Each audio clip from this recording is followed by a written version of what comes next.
തദ്ദേശ തെരഞ്ഞെടുപ്പ് ഫലം വിലയിരുത്തി CPM ജില്ലാ നേതൃയോഗങ്ങളിൽ ചർച്ച നടക്കുകയാണ്. ശബരിമല സ്വർണ്ണക്കൊള്ളയും ജില്ലയിൽ നിന്നുള്ള നേതാവായ പത്മകുമാറിന്റെ അറസ്റ്റും തിരിച്ചടിയായെന്ന് CPM പത്തനംതിട്ട ജില്ലാ നേതൃത്വം വിലയിരുത്തി. എന്നാൽ സ്വർണ്ണക്കൊള്ളയല്ല തിരിച്ചടിയായതെന്ന് അവകാശപ്പെടുന്നവർ പാർട്ടിയിലുണ്ട്. വർഗീയ ശക്തികൾ ഒന്നിച്ച് എതിർത്തതാണ് പരാജയത്തിന് കാരണമായതെന്നാണ് CPM തൃശൂർ ജില്ലാ നേതൃത്വത്തിന്റെ വിലയിരുത്തൽ.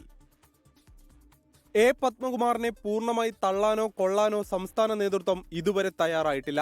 ഇതിനിടയിലാണ് തിരഞ്ഞെടുപ്പ് കഴിഞ്ഞുള്ള ആദ്യ ജില്ലാ സെക്രട്ടേറിയറ്റിലും കമ്മിറ്റിയിലും ശബരിമല വിഷയം തിരിച്ചടിയായെന്ന് പത്തനംതിട്ട CPIM വിലയിരുത്തിയത്. പത്മകുമാറിനെതിരെ നടപടി വേണമെന്നാണ് ഭൂരിപക്ഷം അംഗങ്ങളും ആവശ്യമുന്നയിച്ചത്. ജില്ലയിലെ മുതിർന്ന നേതാവ് അറസ്റ്റിലായിട്ടും നടപടി സ്വീകരിക്കാൻ വൈകുന്നത് എന്തുകൊണ്ടാണെന്ന ചോദ്യവും ഉയർന്നു.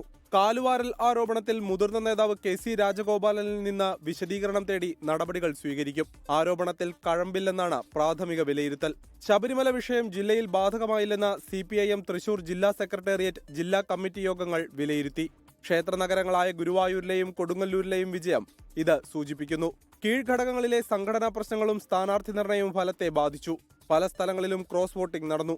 മുന്നണിക്കൊപ്പം ചേർന്നു നിൽക്കാത്ത മേയർ MK വർഗീസിന്റെ നടപടികൾ തിരിച്ചടിയുണ്ടാക്കിയെന്നുമാണ് വിലയിരുത്തൽ.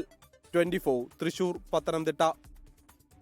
ലോകത്തെവിടെയായാലും ഏത് സമയത്തും 24 വാർത്തകളും ഓഗ്മെന്റഡ് റിയാലിറ്റി പാക്കേജുകളും എക്സ്പ്ലെയിനറുകളും വിശദമായി കാണാൻ ഞങ്ങളുടെ YouTube ചാനൽ നിങ്ങൾക്ക് സബ്സ്ക്രൈബ് ചെയ്യാം.